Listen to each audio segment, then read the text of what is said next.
Hey guys, it's me. I just wanted to go over friction to kind of prep you for the lab and kind of talk about, the basic concepts of what you're going to be investigating.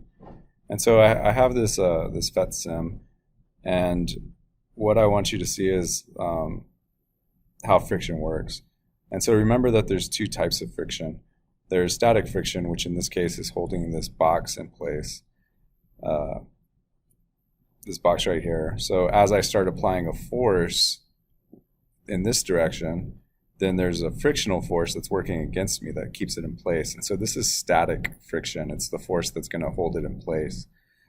And if we start increasing this force, you can see that as I increase the applied force, the friction force is increasing the same. So let's show the values on there. So you can see that the applied force is equal to the frictional force. And this is important. So if we can measure the applied force, then we'll know what the frictional force. But as I start increasing it, oops, I went way too big. Sorry, let's reset this. So there's 50 newtons. And then I'll start increasing it, and eventually I want you to notice that it's going to break free. And so we're going to overcome that static friction. I don't know what the value is. 99, 100. So you can see it's still increasing. So the friction is going to reach some maximum. And so now we're in motion. So you notice that the frictional force now it's in motion. So this is kinetic friction. And the kinetic friction is less than what the maximum was. But now I'm accelerating. You see my speed is increasing. I'm accelerating because there's a net force that's acting on it. So this is kind of laying the foundation of what you're going to be investigating in the lab. So friction, just to recall that there's two types. There's static and there's kinetic. And so you'll be investigating these two, static friction and then kinetic friction. And friction itself, we can't measure directly, so we have to use some lab techniques. So in that case, we're applying a force to the box. So I'll call that an applied force.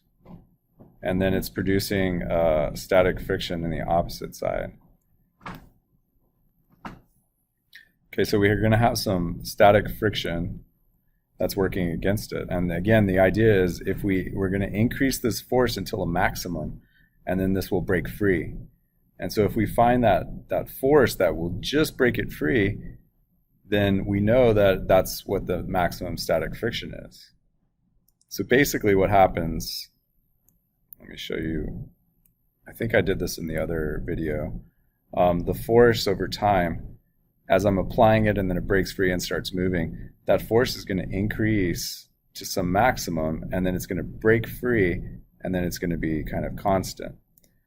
So this up here, this maximum is what we're looking for. That's the static friction force. And then once it's in motion, this force right here would be our kinetic friction because it's moving. But I want to talk about this first. So the static friction force is going to be equal to whatever this is. So that static friction is going to be equal to the applied force at the maximum. And then we can use that and our relationship, which you got in the reading, the coefficient of static friction times the normal force. And so if I wanted to find this, the coefficient, then the coefficient of static friction would be the friction force divided by the normal force. And then from there, the normal force in this case is going to be equal to the force of gravity on this block. So we would just substitute that in, and the static friction is going to be whatever this applied force was. And then that would tell me the coefficient of static friction. Whereas with kinetic friction, it's now in motion. So we now have a block which is accelerating. And the force being applied, since it's accelerating in this direction, is bigger than the force of static friction. I'm sorry, kinetic friction. But So because we have acceleration, then the net force, it's Newton's second law. This one comes from Newton's first law. It's not moving, so the net force is 0. But then we have the mass times the acceleration.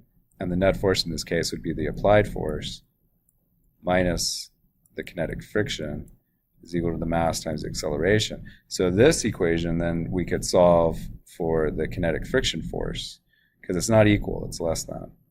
And once we have that, then we can go back and we can do the same thing for kinetic friction, the coefficient of kinetic friction. So we get the coefficient of kinetic is going to be the kinetic friction force divided by the normal.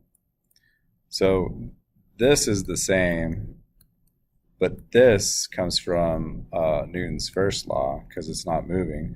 And this part comes from the second law because it's accelerating. So this is kind of what you're going to be doing in the lab, is applying some known force in order to see what the coefficient of friction is for static and kinetic. And just as a side note, the coefficient of static friction is greater than the coefficient of kinetic friction. So more friction to hold it in place than there is to slide it across. So anyway, I hope this helps. Make sure you do the pre-lab and do the reading, understand, go through and work through it, the pre-lab background, that document.